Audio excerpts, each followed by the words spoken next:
Hello, my name is Jasmine Keys, and you are tuned into the Strategic Marketing 2022 pre-event interview series, where I sit down with our top speakers and talk marketing. Strategic Marketing 2022 will be taking place on June 1st and 2nd in San Diego, featuring insights from the C-suite of the world's most influential brands, including Diageo, Fender, Delta, Intel, the NFL, General Mills, and so many more. But today, I am super excited to introduce Greg Revelle, the CMO of Kohl's. How are you, Greg? Great to be with you, Jasmine. Yeah, fantastic to have you, especially because you've had a really busy few weeks. It's been quite intense. Yeah, most certainly has. We had an investor day, released earnings, and of course we've announced a bold new strategy as well. So yeah, really excited about where we're going. Fantastic. And I think like the biggest takeaway from that for me, and I guess for marketing leaders, is that Kohl's is no longer a department store. And I think, you know, we see Kohl's as a department store. That's going to be a big shift, isn't it? It is now a focused, active and casual lifestyle destination. What exactly does this mean? And how does that impact the marketing department? Yeah, that's a great question, Jasmine. So one of the things that we've observed over the last several years and really accelerated over the last couple is people are living their lives differently. And the broad assortments of categories that department stores have traditionally been known for aren't necessarily as relevant as they have been in the past. And we've been on a long-term journey to really emphasize the active portion of our business. So when I say active, you can think about our partnerships with Nike and Adidas and Under Armour, Champion, as well as kind of growing our private label brands in that category as well. And that's become, if anything, more relevant now than ever. And so we're essentially doubling down on that strategy over the next several years. We're going to grow the active footprints that we have in all of our stores. As you probably heard, we're building a great partnership with Sephora.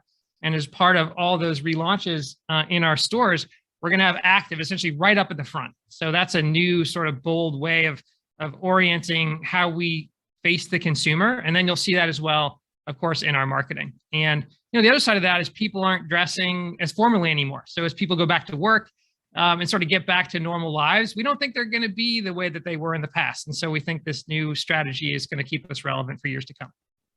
Yeah, and relevancy is the key word there. And it's something that marketers are always talking about and you know, I'm personally always thinking about.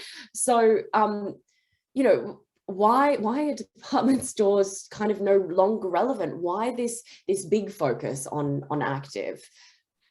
Yeah, well, we think that, as I said, customers are really living their lives differently. And active apparel is no longer about just working out, right? So as people have been in their homes, they've been wearing active really in everything they do, whether it's going to work, virtually in a Zoom sort of format like this, going out, going to the store, kind of living about their day, and even going out with their friends. And so sort of occasions are really revolving around this more active sort of look. And so we think that that's a really important place to be and a great growth opportunity for us. And we have a unique portfolio of brands there, as I mentioned. So we are essentially the only player out there with this great combination of convenience to our customer, as well as the accessibility of the brands that I mentioned. And as I said, the growth in our private brands too. We're really excited about Flex, which is an athleisure brand that we launched fairly recently. We think that's got a great growth opportunity in front of it, as well as Tech Gear, which is another one of our private brands, which really spans from sort of going out as well as working out. And does that change your target audience at all? Because obviously active has been a big part of your strategy, but now it's, I guess, the main part.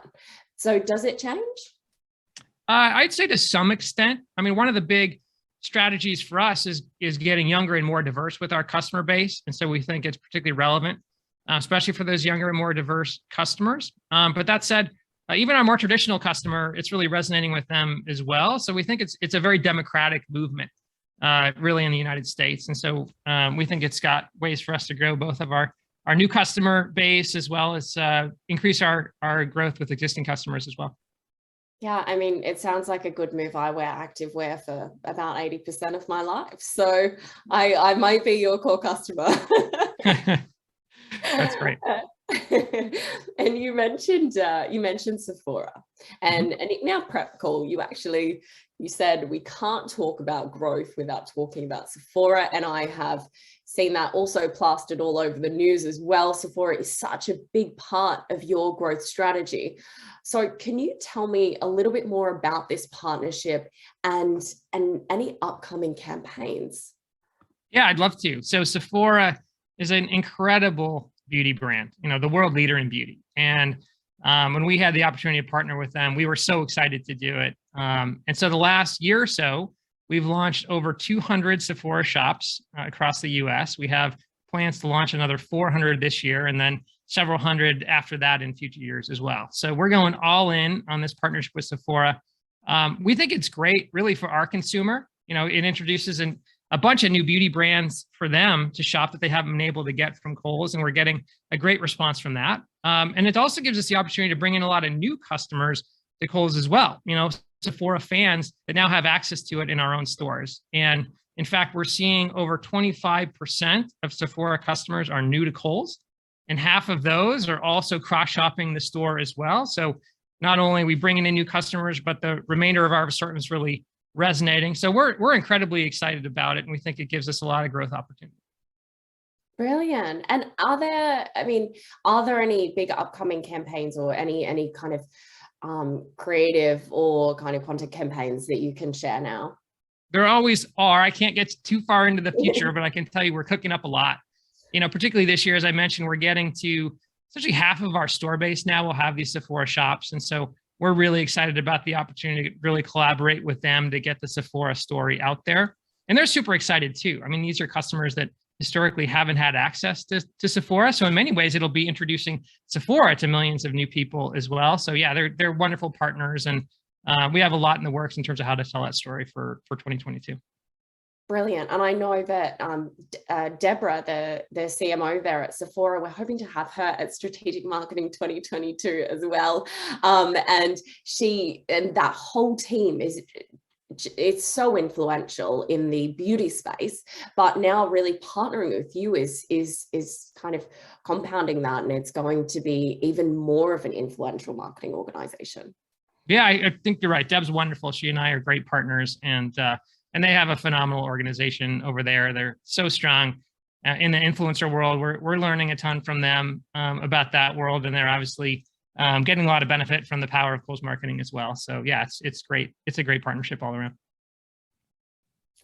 Thanks so much, Greg. And I want to move on from that, although I could talk about it all day. We talked a bit about your omni-channel strategy and kind of how you're de-siloing to create a more cross-functional team. So what are the biggest challenges that you're facing in doing that? And I guess, what are the opportunities? Yeah, I think in general, consumers are shopping across all channels now.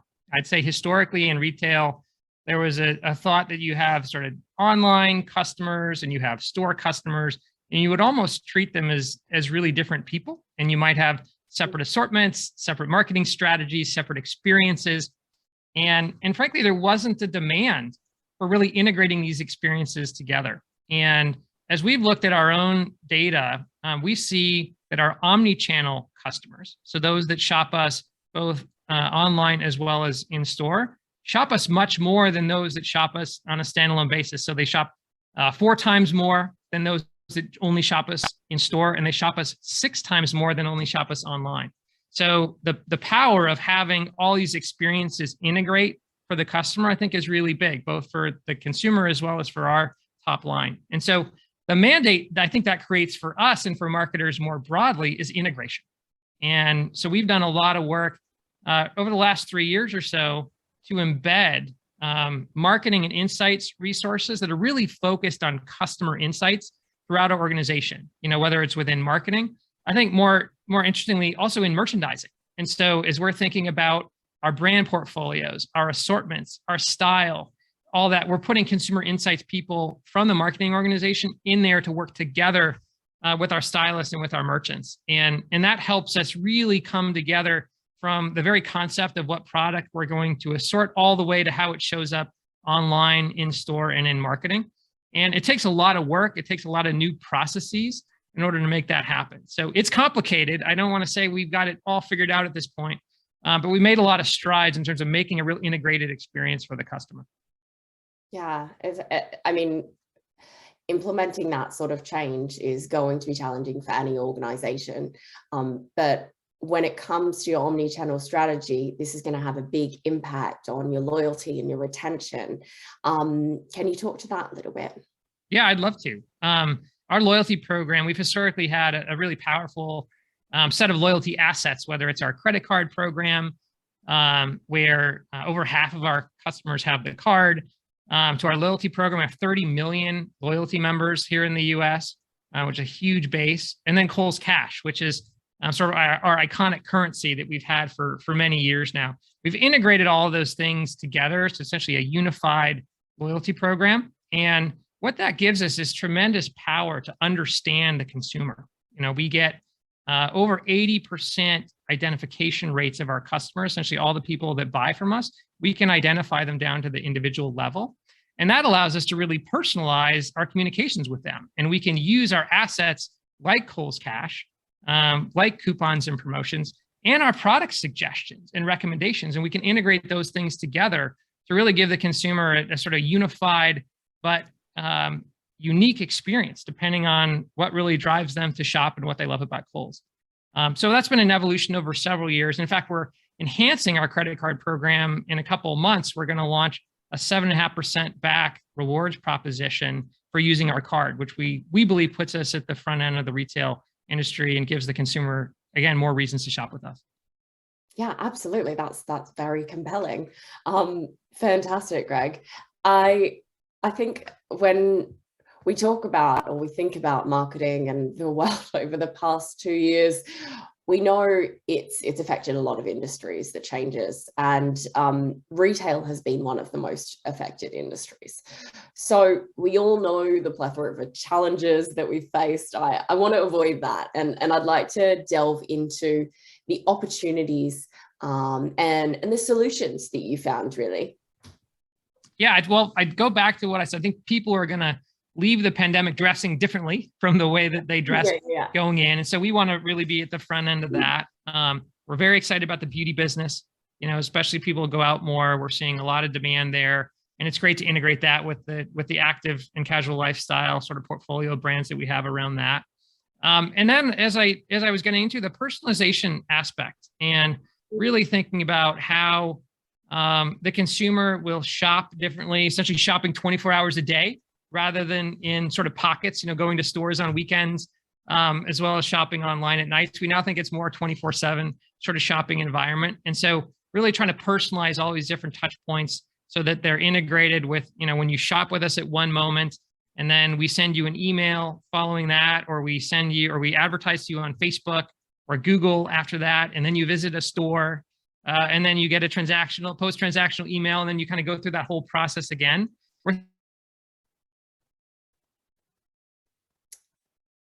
thinking about things much more at getting those different points together, pre-purchase, during purchase, and after purchase to kind of get that cycle going and keep that flywheel going as long as we can with every customer.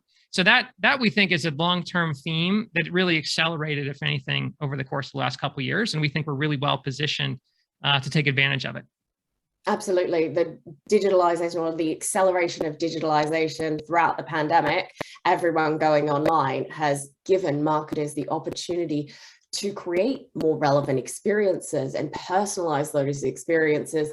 And we will be talking really heavily about at Strategic Marketing 2022, which is really our theme, is creating deeper, more meaningful relationships with your customers, because this changing consumer brand relationships has shifted the way that we're able to connect, but also the way that consumers expect us to connect with them.